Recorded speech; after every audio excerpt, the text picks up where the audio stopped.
Ahora sí, muy buenas noches a todos, bienvenidos, gracias por estar aquí.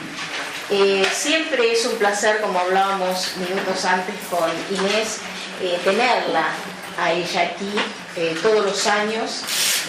Realmente es para nosotros un enorme placer tenerla en nuestra casa porque, bueno, ya me decía, desde el año 97, desde el año 97, ella todos los años nos da una charla aquí en la Asociación Biblioteca Teosófica Argentina. Así que realmente para nosotros es un enorme placer. Además de una querida amiga, es una querida amiga de la institución. Y bueno, les doy la bienvenida a ustedes y doy especialmente la bienvenida a Inés porque nos honra realmente con cada encuentro anual, es un verdadero placer. Ahora, bueno, para aquellos que, digamos, que no la conocen mucho, Inés, voy a hacer un recorrido de su vida, de su profesión, de sus actividades. Inés Olivero es maestra normal, egresada del Colegio Nuestra Señora del Sagrado Corazón en el año 1960, licenciada en Relaciones Públicas y Relaciones Humanas en la Universidad de El Salvador, 1966, licenciada en Psicología de la Universidad de Belgrano, 1978, psicoanalista de adultos, psicóloga transpersonal y orientación junguiana, cofundadora de los grupos APAP, Asistencia a Personas Adictas a Personas, año 2000, presidenta de FundaPAP, Fundación para la Asistencia a Personas Adictas a Personas, Personería Jurídica número 427/2010, autora del Sabor de Bañejo, ensayo autobiográfico de editorial Vinci Guerra, 1991, y ¿Qué decimos cuando hablamos? Parecido no es lo mismo. Ensayo editorial de los Cuatro Vientos, 2010, tercera edición, 2011-2012.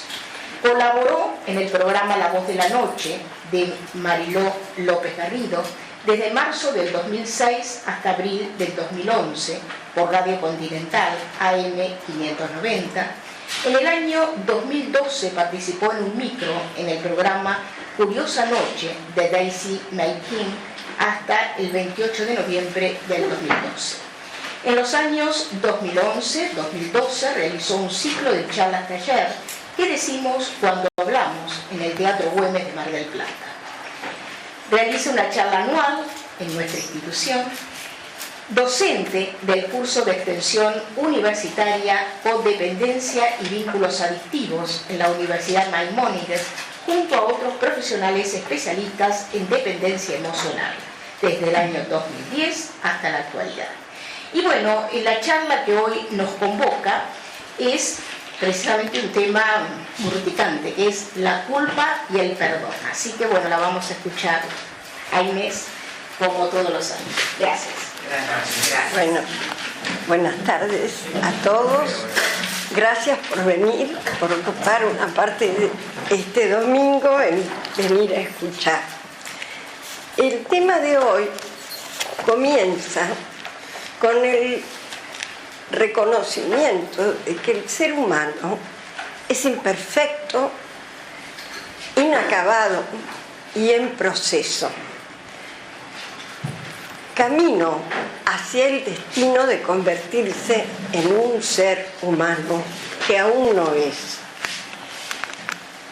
Voy a hacer una pequeña síntesis de lo que supongo que dio origen a esta modalidad tan sufriente de la humanidad. Y estas características de sentirnos solos, aislados, culpables, considerándonos siempre listos para ser condenados,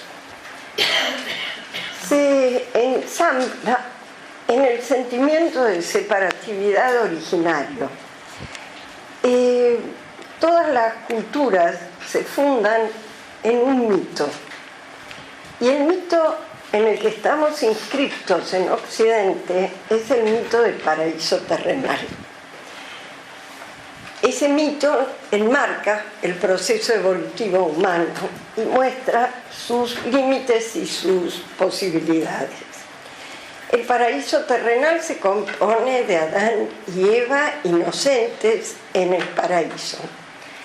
Los dos árboles, el árbol de la ciencia del bien y del mal y el árbol de la vida, la tentación producida por Eva a Adán, la caída y la condena de Yahvé y la expulsión del paraíso, sometiéndolo de alguien más a padecer y morir. Este drama se repite desde el principio de los tiempos hasta el presente, con una salvedad de que hemos recreado parcialmente el mito del Génesis. Desarrollamos solamente lo que se desprende del árbol del conocimiento de la ciencia del bien y del mal, que tendríamos que haber evitado comer según el mandato divino, y desoímos y nos desinteresamos del árbol de la vida, que Yahvé, al ver la actitud soberbia del hombre, retira al este del paraíso para protegerlo. Esto es interesante porque el este del paraíso podría estar representando el hemisferio derecho de la humanidad y el oeste el hemisferio izquierdo, donde estaba el árbol de la ciencia del bien y del mal. Entonces podemos decir que esta actitud que tuvieron de rebelarse y desobedecer tiene como simiente la codicia del poder. El hombre quiso ser como Dios y al probar de la ciencia del árbol del bien y del mal se sintió como Dios. O sea, su incipiente narcisismo se sobredimensionó y se ubicó en el lugar de ser un par de Dios. Y ahí es donde es condenado y expulsado de ese ambiente donde todo le estaba dado, ¿no? Ahora, si el hombre al probar del árbol del conocimiento del bien y del mal, lo que empieza a hacer es desarrollar el hemisferio izquierdo del cerebro, podemos decir que hace el proceso de Adán. Adán, que fue creado para nombrar y discriminar todas las cosas que veía en el mundo. Eso es lo que hacemos hombres y mujeres. Desarrollamos a Adán. Pero resulta que Adán sintió en el paraíso que le daba muchísima satisfacción poder nombrar y discriminar todo lo que veía, pero se sentía solo. Entonces Dios dijo: vamos a crearle una compañera, porque no es bueno que el hombre esté solo. Esto no es el hombre como ser humano, sino el principio masculino. Es decir, la razón sin compasión es mala. Y nuestra humanidad es pura razón. Hemos desarrollado exageradamente todas nuestras potencialidades en ese plano. Y podríamos decir que nos inflamos tanto que terminamos por crear un caos tan grande que ya no lo podemos soportar. Ahora, esta autosuficiencia del ego tuvo también una razón de ser. Los seres humanos, en medio del paraíso, no teníamos individualidad. O sea que era necesario separarnos para hacer el proceso de individuación, que por supuesto contó con toda la fuerza generadora de tanto de Adán como de Eva, y la pusieron al servicio de sostenerse en ese camino que habían elegido, que los dejaba desamparados. Este sentimiento de separatividad es el verdadero pecado original. El pecado original no es haber comido del árbol y desobedecido a Dios, porque en todo caso estaba previsto mucho antes de que eso ocurriera, que iba a ocurrir. Dios no necesita que seamos buenos para amarnos. Dios nos ama. Ama todo lo creado porque Dios, la conciencia cósmica o como queramos llamarlo, se rige por la unidad, la armonía y la integración. Por lo tanto, ser buenos para que Dios nos premie, nos lleve al paraíso, o malos para que nos castigue y nos mande al infierno, es un producto del febril pensamiento del hombre mezquino y tortuoso. Nunca es posible que una inteligencia amorosa que ordena el cosmos pueda esperar que no lo dañemos con nuestros actos. Está mucho más allá de eso y nos ama como podemos amar a un hijo nuestro de 3 años que se equivoca, tira la mermelada y rompe el frasco, y nosotros no vamos a dejar de amarlo por eso. O sea que este sentimiento de separatividad es la verdadera ilusión, como dicen los orientales, el maya. Es lo que nos ha hecho andar deambulando por el mundo creyéndonos solos y aislados, cuando en realidad estamos contenidos en ese vacío que para nosotros es alarmante y nos angustia, pero que es el que contiene la totalidad de lo que necesitamos. Ese vacío es el que nos sostiene a través de los tiempos. Ahora, la fantasía de que por haberse equivocado lo van a castigar se mantiene hasta hoy, porque el hombre en algún lugar sabe que la codicia del poder no es buena y le hace daño. De allí el sentimiento de avergonzarse cuando Yahvé los ve. O sea, en todos nosotros hay una percepción, porque si bien, ¿cómo podemos decir? Si bien nosotros somos luz, somos una energía lumínica que está aprisionada en un cuerpo y regida por una mente racional. Por lo tanto, desconoce su potencial. A pesar de eso, siempre estuvo en nosotros una pequeña lucecita, un poco como el símbolo del yin y el yang, que en lo más oscuro hay una mota de luz y en lo más claro hay una mota de oscuridad. Ahí podemos entender que todo es todo, todo está siempre integrado. Pero rigiéndonos por este hemisferio izquierdo que razona y discrimina, necesitamos separar para comprender, porque la mente racional tiene que focalizar y dejar afuera lo que no es objeto de su observación. Por tanto, ahí muere lo que no alumbra.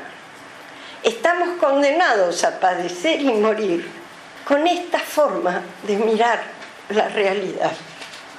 Es una forma parcial. O sea, el mito en el que estamos inscriptos está parcialmente ejecutado. Y yo creo que en este momento la humanidad está tocando un punto límite de la situación caótica que a lo mejor dura 200 años, ¿no? Que ojalá fuera el año que viene que nos damos cuenta. Pero este caos también es generado por esa chispa de luz que está dentro nuestro. Este caos nos tiene que enfrentar con aquello que no nos salió bien, para que podamos modificar el rumbo. Porque nosotros realizamos el aprendizaje por ensayo y error. Y el error es lo que nos hace ver que por ahí no era, que si seguimos por esa vía nos hace daño. Esto mismo sucede en cada individuo, que Jung llama proceso de individuación, a esa decisión del alma de hacer un recorrido propio y único.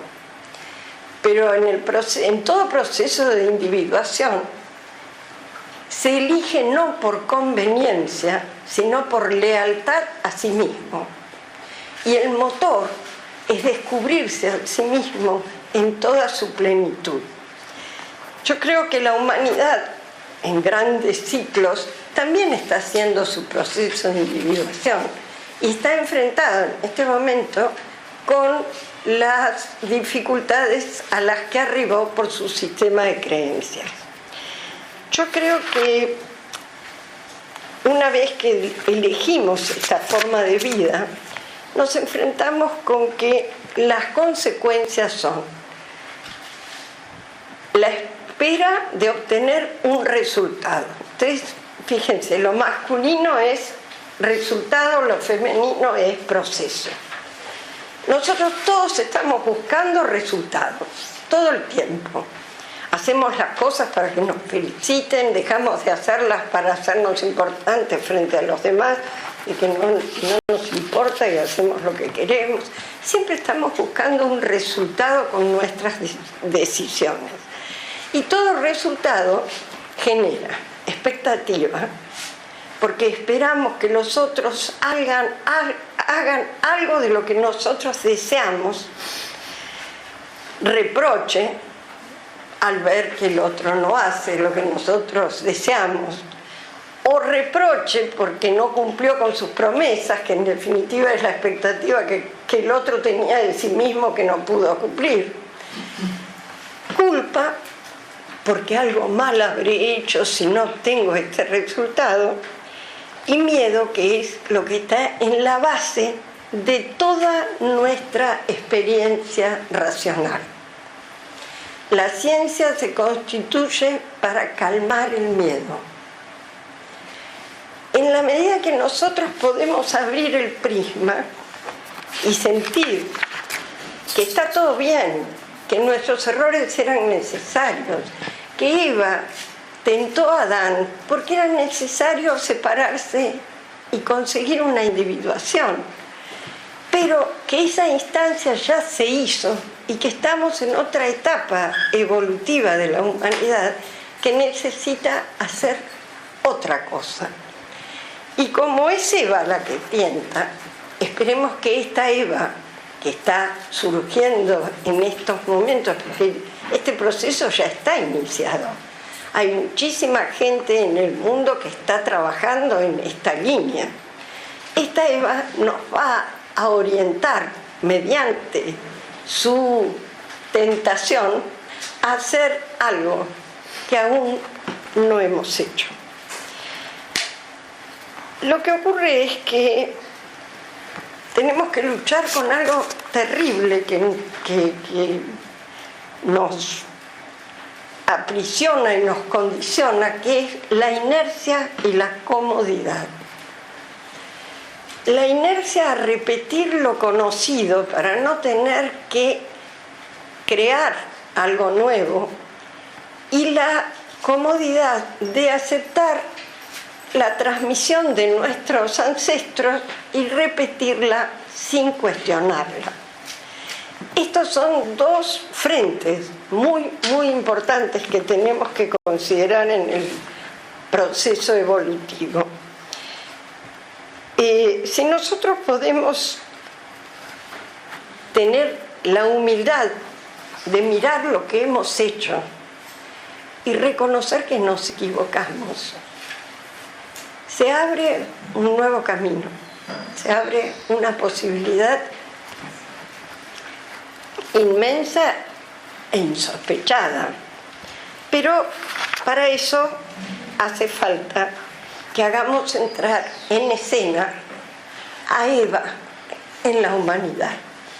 Porque fíjense, en el Génesis, Yahvé crea en el primer capítulo al hombre y a la mujer, a su imagen y semejanza. En el segundo capítulo, entonces, no va a poder crearlos de nuevo. Lo que está creando son los principios femenino y masculino y femenino. Y para poder crear el principio femenino, tiene que hacer caer a Adán en un profundo sueño. Es decir, tenemos que parar la mente febril que vive creando posibilidades y pensando en todas las aristas de una situación, para que Eva haga su trabajo, para que el hemisferio derecho pueda vibrar, porque el hemisferio derecho está conectado con el espacio sutil. Es el que percibe la intuición, es el que recibe la inspiración artística, es el que resuelve en una síntesis problemáticas que se han pensado y analizado durante años, pero no tenemos ningún ejercicio de darle a esta faceta de nuestro ser un espacio. Entonces, si nosotros podemos abrirnos a otra comprensión mediante la humildad, salimos del paradigma masculino, que es miedo, obstinación y orgullo, y pasamos al femenino del alma. El masculino es el ego, el femenino es el alma. Y sus parámetros son humildad, honestidad y transparencia. Tres cualidades poco vistas en nuestro imaginario colectivo, pero ya empiezan a manifestarse en muchos focos en muchas partes del mundo. Ahora, sobre la culpa, quiero leerles algo que dicen dos expertos en ella. Uno es Epicteto, filósofo estoico del año 50 de la era cristiana, que en su manual dice: acusar a los demás de nuestras adversidades es propio de ignorantes. Culparnos de ellas a nosotros mismos es señal de que empezamos a instruirnos. No acusarnos ni a nosotros ni a los demás. He aquí lo propio de un hombre ya instruido. No hay que tener miedo de la pobreza, ni del desierto, ni de la cárcel, ni de la muerte. De lo que hay que tener miedo es del miedo. Y Jan Polsky, que es uno de los instructores de un curso de milagros y que ha escrito muchos libros, en Adiós a la culpa dice: cuando escuchamos la voz del ego, nuestras decisiones suelen basarse en juicios e interpretaciones de experiencias pasadas.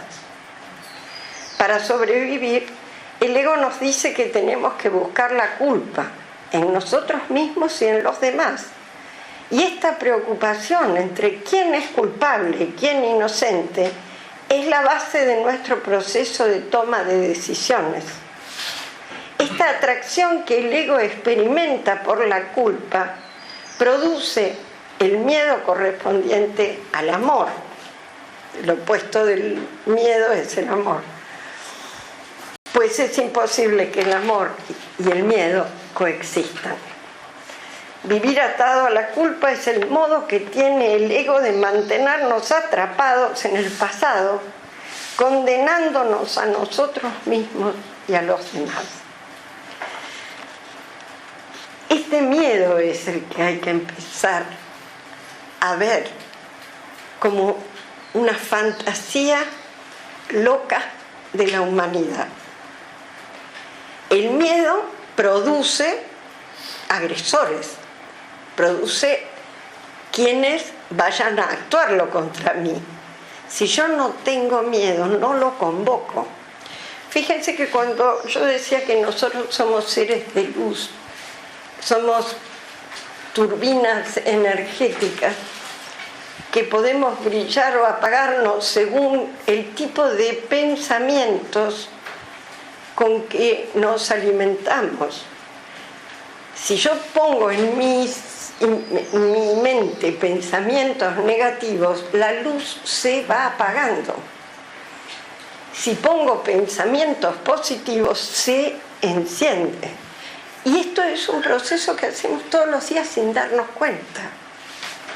Y cada vez que le dejamos la negatividad al ego, cada vez que dejamos que el ego haga uso de la negatividad, nos vamos para abajo, creamos fantasmas y funcionamos en consecuencia a esos fantasmas que creamos. Si nosotros nos damos cuenta de que en realidad hemos estado siempre contenidos en ese espacio sutil, la forma de vivirnos a nosotros mismos pasa a ser completamente diferente. Hoy yo venía para acá y tenía miedo. Cada vez que tengo que dar una charla, cada vez que me tengo que exponer, siento miedo. Y yo decía, voy a hablar del miedo. Yo estoy sintiendo miedo. Esto no quiere decir que no lo sintamos. Lo que es importante es qué hacemos con él. Porque el miedo en otro momento de mi vida me hubiera paralizado, me hubiera hecho yo me vuelvo a casa y digo que estoy enferma. En este momento lo traigo conmigo, lo pongo acá, por ahí me salen manchas de nervios, todo esto es el miedo que está acá conmigo. Pero no importa eso, porque nadie pretende que seamos diferentes de lo que somos. Se nos acepta así como somos. Los que tenemos que aceptarnos somos nosotros mismos. Les voy a leer algo que escribió Néstor Almagro, que es un médico despierto que vive en Mendoza, que escribió un libro que se llama El Martín Fierro como sendero espiritual, que es muy interesante. Y ahora acaba de publicar un nuevo libro que no me acuerdo cómo se llama, creo Sincronía o algo por el estilo. Pero no está en las librerías, así que tienen que entrar en internet, poner Néstor Almagro y ahí aparece la página de él y pueden enterarse. Dice así en este nuevo libro: tener confianza en los procesos de transformación que obran en nuestra vida es entender que siempre estamos en brazos de lo divino. Y no importa cómo aparezcan las circunstancias, la confianza primordial es elegir de momento en momento qué hacer sin garantías. Y desde ese lugar sabremos que no hay errores, solo aprendizaje. Dones y procesos de crecimiento en camino hacia la entereza. El amor no es dado ni recibido, sino descubierto y permitido. Y me parece que realmente esto él dice, avanzar sin garantías, ¿no? Y esto me recuerda a una frase del Evangelio donde Jesús dice: el que quiera salvar su vida la perderá, el que se anime a perder su vida la salvará. Y perder su vida es obedecer a un mandato superior a la conveniencia, que es quedarme al resguardo y no exponerme y dejar que otros actúen por mí. Ahora, el miedo es el que ha regido el paradigma antiguo. Toda la ciencia tradicional está regida por el miedo.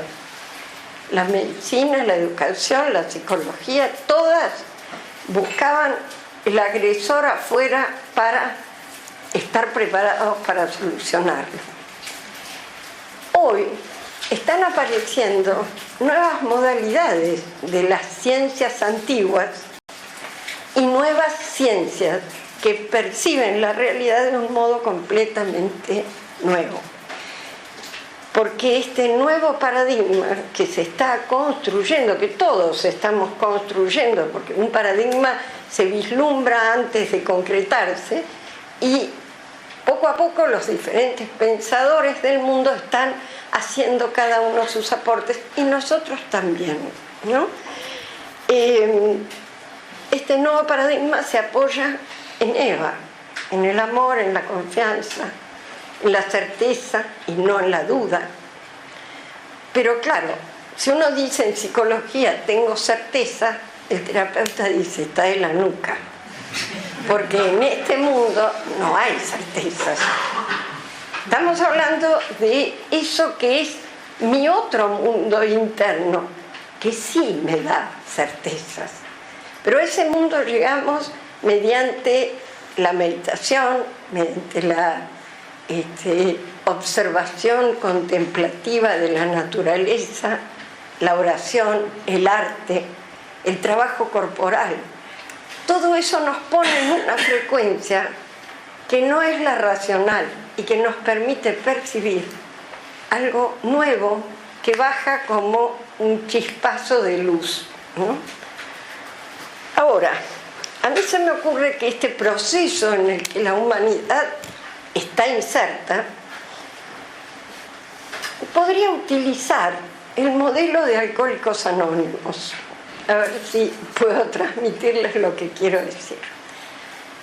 El programa de 12 pasos de Alcohólicos Anónimos ha rescatado a millones de seres humanos de todo el mundo, porque además de servir a los alcohólicos, ha servido a todas las otras formas de adicción y el trabajo de la recuperación de todas ellas. Los 12 pasos comienzan con una trilogía que para mí es fundamental, que si el ser humano pudiera pensarse así, la situación sería novedosa. El primer paso dice, vamos a adaptarlo como si fuera la humanidad. Admitimos que somos incapaces de afrontar solos las circunstancias y desafíos que nos deparan nuestro ego y su sistema de creencias. Y sentimos que en nuestra vida se nos ha vuelto ingobernable. El segundo paso dice, llegamos a creer que un poder superior a nosotros podría devolvernos la cordura. Y el tercero, decidimos entregar nuestra voluntad y nuestra vida al cuidado de un ser superior según nuestro propio entendimiento de él. Si lo hacemos, comenzaremos un proceso de recuperación de la condición humana. Y podremos ver con amoroso agradecimiento todo lo que la vida nos dio hasta ahora, que hemos ninguneado, que obsesivos y centrados en lo que nos falta y en lo que queremos conseguir, no vemos la cantidad de cosas fantásticas de las que disponemos. Pero no importa, esa obstinación nos llevó a crear una tecnología de avanzada que la podemos usar para terminar de destruirnos o para emplearla en una construcción efectiva de la segunda parte de nuestra vida.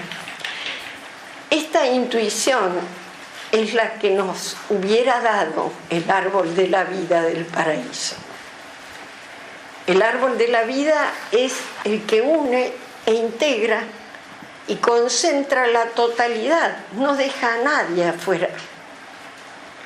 No hay bien ni mal, hay experiencias de vida. Y este árbol, con su fruto, que es la intuición, lo dejamos por completo de lado, no lo consideramos. Es más, toda la cultura occidental desestima la intuición, no le da carácter de importancia, porque todo lo resolvemos desde un ego omnipotente que cree saber todo. Einstein dice, la mente intuitiva es un regalo sagrado y la mente racional es un sirviente fiel. Hemos creado una sociedad que honra al sirviente y que ha olvidado el regalo. Realmente, si nosotros podemos ver que dentro nuestro están los dos principios, femenino y masculino, y que podemos hacer descansar un poco a Adán y empezar a desarrollarla a Eva. Todas las voces hoy en día dicen que el tercer milenio es el milenio de la mujer, pero en realidad es el milenio de lo femenino, porque está lleno de mujeres masculinas, y yo he sido una de ellas. Vengo trabajando desde hace mucho para encontrar esas otras aristas de ternura, de compasión, de cuidado por mí misma, que en aras de saber y de tener poder sobre las cosas que iba adquiriendo, me olvidé de que había en mí otra faceta. Por eso trabajo incansablemente y por eso hablo, porque cuando venía para acá decía, ¿y yo con qué derecho hablo? ¿En nombre de qué? Si a mí me pasan las mismas cosas que a todo el mundo. Y después dije, claro, hablo para recordármelo, y si le sirve a otro, bienvenido sea. Pero en realidad es para eso. Me acuerdo de una frase que decía San Juan de la Cruz, que es interesante, porque él decía, todos somos hembras ante Dios. Quiere decir, de la única manera que podemos relacionarnos con lo sagrado es a través de lo femenino que hay en nosotros, en todos.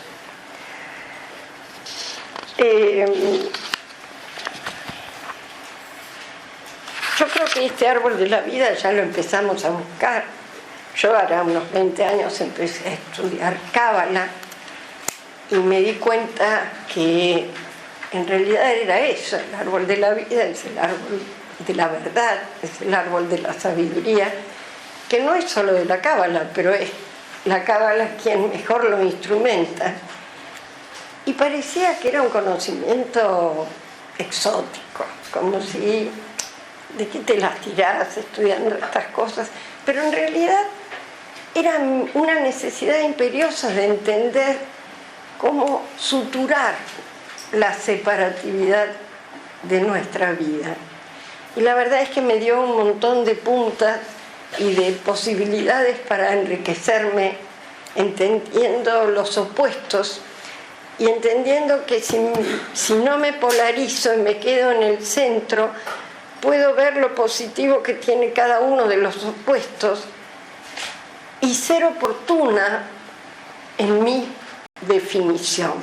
Este es un momento histórico en la Argentina donde los opuestos están muy enfrentados, pero no solo en la Argentina, en la política de muchos países.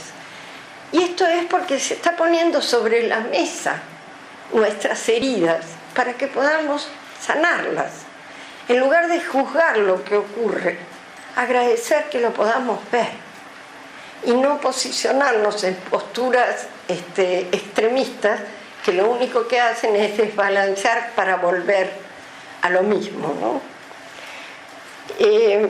Nosotros nos preguntamos con relación al perdón, que es lo que llega como consecuencia de la intuición, de la confianza y del amor. ¿Qué significa perdonar? ¿No? Nosotros creemos que perdonar perdona a Dios, nosotros no tenemos por qué perdonar. Y en realidad perdonar es abandonar el miedo y el rencor que intoxica nuestra emocionalidad. ¿Estoy capacitado para perdonar? No, pero puedo hacer lo que está en mis manos, es dejar de cargar la amargura que me produjo la herida. ¿Acaso puedo limpiar la conciencia de quien me dañó? No. ni lo pretendo. Ese no es asunto mío.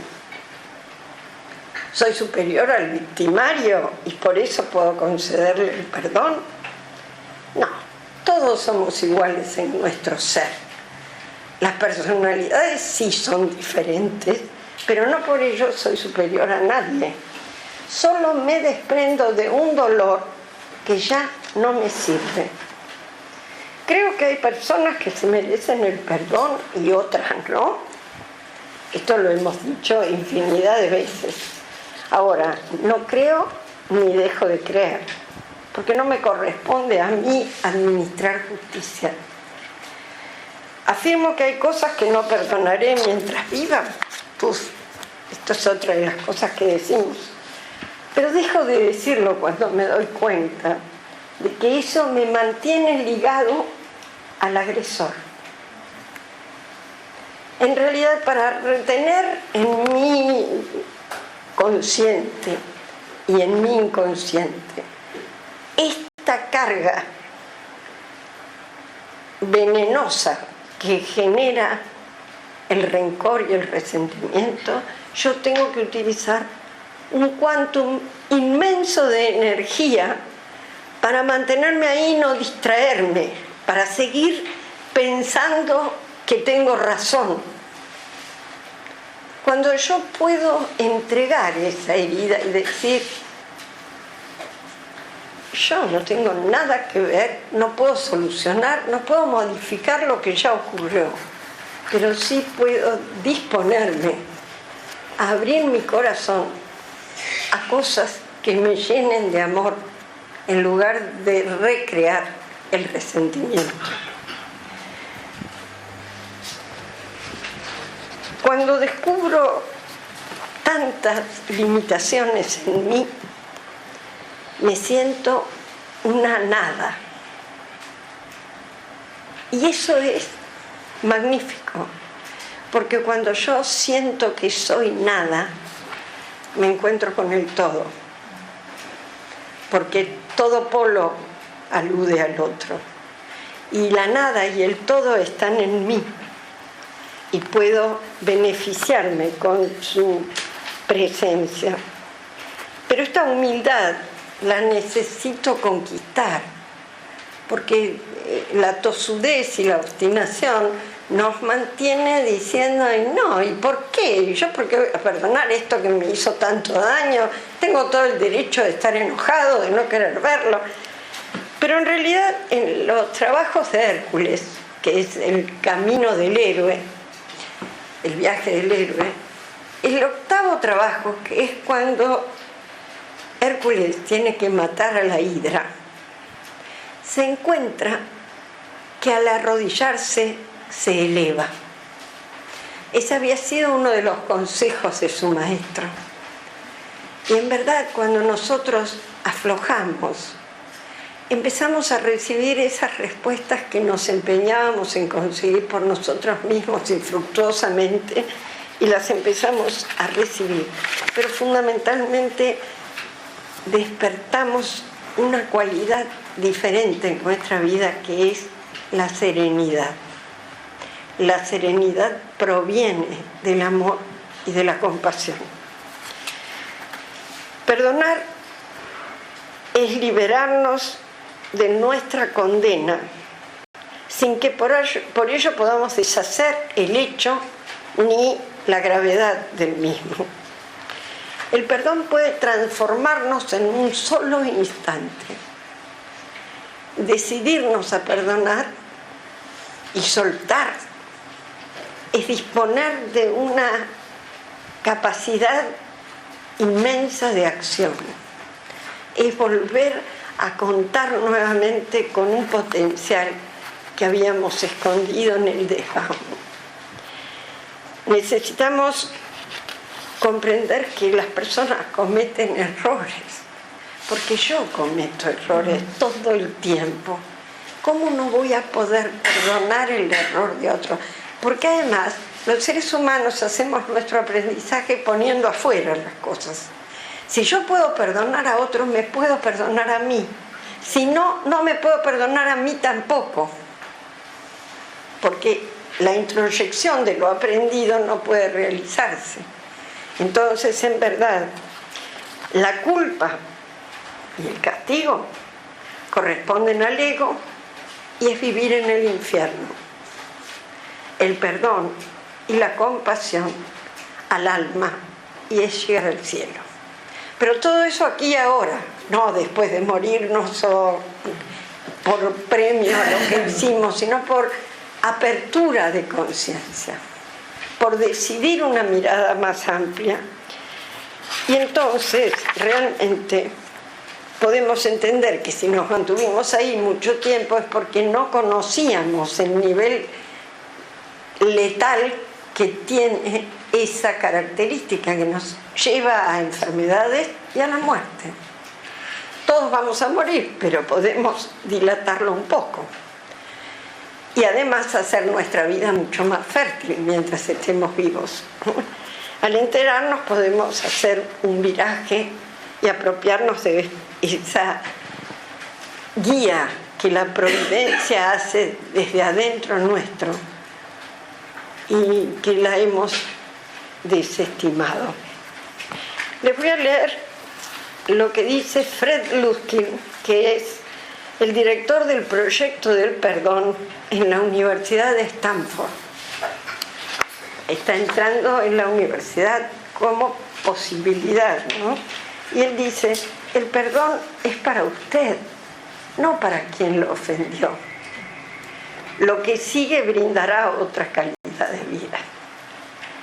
Y aún en los casos en los que la herida, la afrenta fue enorme, existe como posibilidad la resiliencia, que es el decidir crecer por sobre las heridas. Boris Cyrulnik dice que es un antidestino. Por lo tanto, es un esfuerzo enorme, pero que tiene un premio indiscutible. No solo para sí mismo, sino que se convierte en un modelo fértil para los demás. Y vos sabés que Boris Cyrulnik ha escrito un último libro que todavía no está traducido del francés, que lleva como título Levántate, la vida te llama. Y con esto quiero terminar esta charla de hoy y quedarme abierta a las preguntas que puedan hacer, o quieran hacer.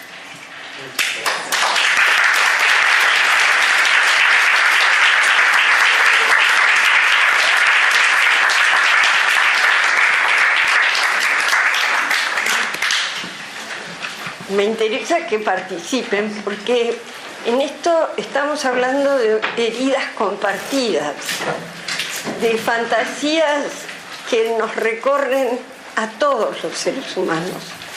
Y que podamos pensar juntos una salida es maravilloso. O sea, me alimentarían a mí con los aportes de ustedes. Sí. Bueno, quería preguntar, yo estoy distanciada de mi mamá hace un tiempo y somos 8 hermanos y bueno, a partir de que me distancié de ellas se pusieron en contra de mis hermanas, entonces estoy un poco distanciada también de ellas y entiendo lo del perdón, no me ha costado con parejas que tuve, pero en este caso como que siempre sentí que mi hija me quería, entonces aunque la perdone no la quiero tener cerca. Y no sé si es parte del perdón poder pasar a... Curar nuestra relación con los padres es un paso fundamental para el proceso evolutivo. Y es lo más duro, porque son los rencores y los resentimientos más fuertes que tenemos. Si la podemos mirar, en tu caso, como una persona que ha estado fallando y equivocada todo el tiempo y que a lo mejor está precisando que alguien le diga no importa, a pesar de eso te quiero, aunque te hayas equivocado tanto, yo igual te quiero, me cuesta horrores quererte, pero te quiero, decido quererte igual. Esto no quiere decir quedarse a recibir los palos, pero sanar el vínculo es fundamental para la elevación del alma, fundamental. En este mismo mundo, me refiero para la elevación de las profundidades, ¿no? Así que sería como para trabajarlo, pero el que la puedas perdonar sin acercarte es el primer paso. Después sigue el Cuando el padre no vive ya, por ejemplo, en mi caso, mi papá, cuando yo era chica, tuvo lo suyo, ¿no? Y como que uno crece con esos resentimientos. Sí. ¿Y cuando el padre ya no vive? Escribí una carta. Escribíle una carta a él, diciéndole todo lo que te dolió, lo que pasó, y todo lo que sentís que te gustaría que hubiera pasado, y lo que vos fantaseabas en tu relación con él que no pudo darse, pero que de todos modos lo perdonás, porque te das cuenta que alguien que comete tantos errores tiene que estar muy mal por dentro. Y si vos podés escribir esa carta, y después de un ratito escribís lo primero que te aparece, es la respuesta de su alma. Porque que se haya ido de este plano no quiere decir que no esté y que no te escuche. Sí, vos habías levantado la mano. ¿No? Sí. Bueno, yo escuchando a esta persona que habló recién, cuando ya su padre está muerto, a mí me pasó con mi madre. A pesar de que ya hacía más de 15 años que estaba muerta, yo un día sentí la necesidad de comunicarme con ella para sacarme ese resentimiento que tenía. Y bueno, hice un ritual, fue justo para antes de fin de año, un día antes que terminara el año, que me pareció que era un momento muy oportuno para empezar un nuevo año completamente limpia y en paz. Y sentí como que la ponía, como que la sentaba delante mío y empecé a hablarle. Y me llevé la sorpresa que en ningún momento le dije nada agresivo ni nada doloroso, sino que fue de comprender que la vida tan tremenda que ella tuvo no pudo rescatar nada que me pudo dar a mí bienestar, porque ella no tuvo nada. Y le empecé a agradecer cosas que me sirvieron. Y justamente todo lo que yo aprendí al tener que no recibir de ella todo el cariño y la contención, tuve que yo misma ser mi propia mamá y hacer ese trabajo que, como vos hablaste de la resiliencia, que en mí fue algo maravilloso, y poder quedarme muy en paz. Se me empezaron a caer unas lágrimas, pero no eran ni de tristeza, ni de...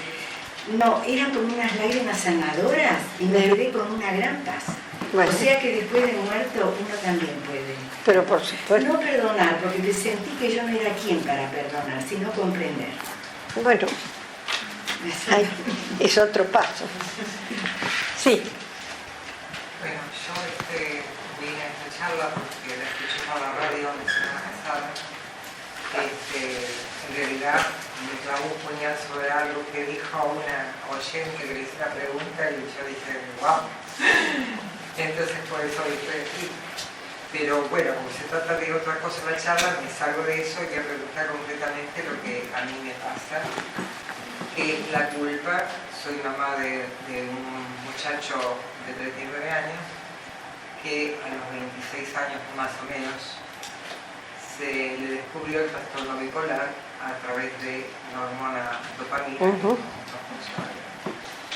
Desde ese entonces que las cosas se han ido empeorando en mi casa, al punto tal que si hago la denuncia para internarlo, él me amenaza y me manipularía las emociones.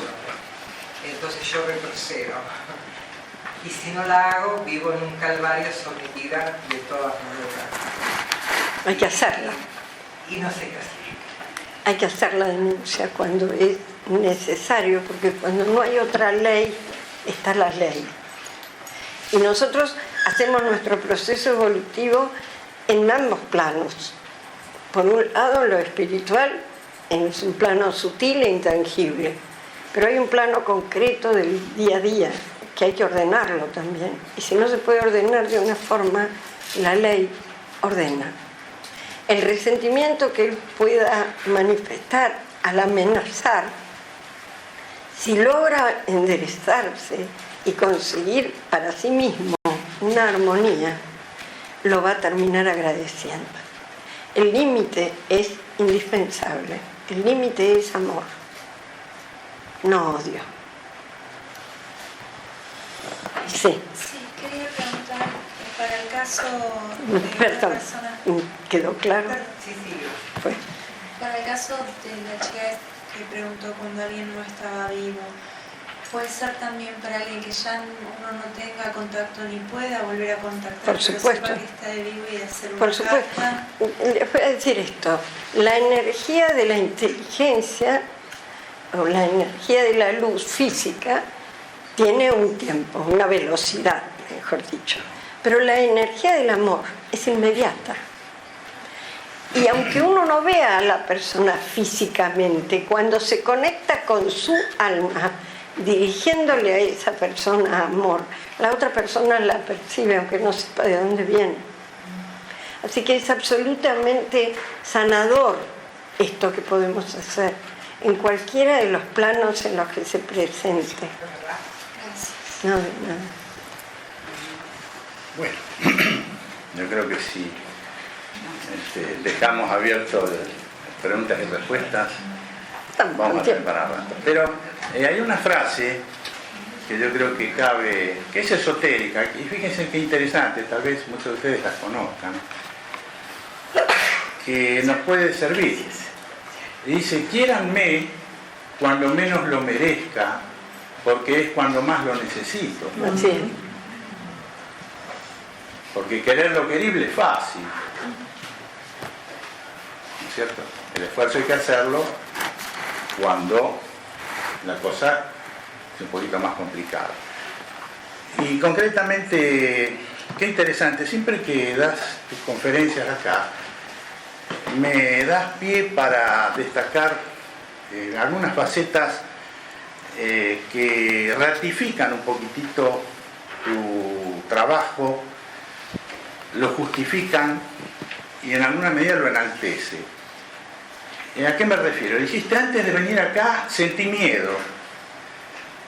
Y cuidado, porque no estamos hablando de una primeriza, alguien que es la primera vez que va a enfrentar un micrófono o una conferencia. Si bien esta no es una tribuna fácil. Esta es una tribuna donde hay que actuar con veracidad, con sinceridad, con humildad, porque si no, aún el más avesado empieza a hacer agua. No es fácil. Eso lo digo porque yo hace muchos años que estoy acá. Seguro. Y he visto trastabillar a más de uno. Lamentablemente, no es para destacarlo, pero es la realidad. Y Inés dijo: siento miedo. Y yo automáticamente asocié a los grandes artistas de gran experiencia que antes de salir a escena sienten miedo. Ahora, el día que no sientan miedo, mejor que se queden en su casa, porque ya no tienen el fuego sagrado, tienen el oficio. Pero con el oficio no alcanza, hace falta el fuego sagrado. Y eso es lo que, ella no lo dijo, es una reflexión mía, pero eso indica su característica, tiene fuego sagrado. Y también hubo... Todo un piropo, ¿ves? Pero es que es la realidad, Y fíjense otro detalle, reiteró algo que en alguna medida era la inquietud que tenía antes de la conferencia. Me dice: ¿quién soy yo para ponerme a hablar? Y yo le hice un pequeño comentario de Buda, ¿no es cierto? Que se los voy a reiterar, es muy breve. Porque parece ser de que cuando alguien se integraba a la comunidad de Buda, en vida de él, tomaba los hábitos y el señor Buda lo mandaba a predicar, lo mandaba a los caminos. Uno dice: pero ¿cómo puede ser? Recién se incorpora y ya va a transmitir. ¿Y qué formación tiene como para hacer esto? Y no es que lo mandaba a transmitir cualquier cosa. Le decía: anda y habla de lo que vos sabés en tu interior y sabés que es así. Y transmití eso y proclamá eso, no otra cosa. Y es un poco lo que yo le decía a Inés, porque esto es una vida dedicada a este área y evidentemente tiene autoridad para hacerlo, pero tiene fuego sagrado porque tiene miedo y porque se pregunta, ¿y yo qué pergaminos tengo para hablar? ¿De qué te las tiras? Algunos pergaminos más que nosotros tenés, entonces está dado. Y con relación, y ya con esto cierro, porque si no voy a dar una conferencia yo. No, pero es un placer escuchar. Y qué interesante, porque vos nombraste a Epicteto Sí. y destacaste las tres posibilidades de aquel que cuando hace una macana, siempre la culpa está afuera, la tiene el otro. Mejora un poco cuando dice, bueno, no, la macana la hice yo, es culpa mía. Y mejora un poco más cuando hizo la macana y ahí está. Y eso nos lleva un poquito al budismo. Por eso vos tenés formación orientalista. Y el otro día hablaba con el padre de la iglesia Santa Clara, que es amigo, es un muchacho joven, que reivindica en su persona a veces esa mala prensa que pueden tener algunos clérigos. Y yo tengo largas charlas con él, es un muchacho muy formado, y yo le decía la diferencia que hay entre la cultura judeo-cristiana con la culpa, Claro. ¿no? y el pecado, y el budismo, Sí. porque el budismo no habla ni de culpa ni de pecado, habla de error, pero cuidado, hablar de error no significa que acá no pasa nada. No, claro. Significa que el error va a traer consecuencias. Así es. Y de esas consecuencias nos vamos a tener que hacer cargo. Y de esas consecuencias vamos a tener que aprender para no hacer la misma macana. Así es. ¿No es cierto? Fíjense qué interesante. Bueno, yo no quiero No, extender, pero solamente... quiero contestarte algo con respecto a esto, porque nosotros tenemos un sentimiento medio perverso con la culpa. Si nos sentimos culpables, nos creemos que tan malos no hemos de ser. Pero en ese regodeo de la culpa no solucionamos el error. Equivocarnos nos equivocamos todo el tiempo. Permanentemente. Y podemos reparar el error cuando no nos sentimos culpables, cuando Claro. nos hacemos responsables. Miren las consecuencias y hay que encararlas, ¿no? Así es. Y el otro punto también que destaco al comienzo de tu conferencia, cuando mencionaste que el problema grave de la humanidad es por el exceso de razón Ujú. y la poca misericordia, o la poca compasión. Así es. En el templo de Apolo existía una frase, nada en demasía, que es lo mismo que yo comentaba hace unos días de los griegos, todo en su medida y armoniosamente. Así es. La razón es necesaria. Y está ese axioma esotérico también que dice, los pies en la tierra, la razón, y la cabeza en el cielo. Claro.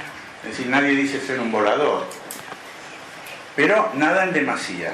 Así es. ¿No es cierto? Y lamentablemente hay demasía por la gran ignorancia de la humanidad, de Seguro. la masa, que pone el ojo y el eje en valores que son, digamos, yo diría, de poco valor. Claro que sí. ¿No es cierto? Los verdaderos valores pasan por otro lado, pero así es la cosa. Inés, muchísimas gracias. Gracias. Pero bueno, acá no termina todo, porque vamos a... Bueno, la conferencia del domingo que viene va a estar el profesor Enrique Mariscal. El licenciado Enrique Mariscal, bueno, ya lo conocen, supongo muchos, porque es una persona que ha escrito muchísimos libros de carácter espiritual, un educador superior. Manual de jardinería humana. Así que, bueno, y él mismo, porque yo nunca lo he invitado, digamos, nos conocemos, somos amigos de hace mucho tiempo, y nunca lo invité, después de tantos años, a darme una charla aquí. Y provino de él mismo, me dice, un día que, bueno, que tuvimos una charla arriba, en el salón de arriba, me dice, la verdad es que yo podría dar una charla acá. Me dice, le digo, bueno, si vos lo decís, si querés, encantadísimo. Así que va a hablar de un tema muy lindo, léelo. Sí, el tema es la abundancia en tiempos de crisis. ¿Qué hacer? Así que, bueno, el próximo... Bueno, Ahora, Qué contradicción. y bueno, también la armonía a través del conflicto. Esto Así se es. estudia acá también. es paradojal más que contradictorio. dos cosas. Resulta que sabíamos que iba a venir mucha gente y armamos el barcito preparándonos, pero resulta que me lo voy a tener que comer todo yo. Así que si no nos ayudan a ir consumiendo, voy a seguir engordando más de lo debido, cosa que no está bien. Y ahora la señora Ana Lombardo va a tener el privilegio de... Queridísima profesora de mi inicio y mi abrazo hacia la espiritualidad.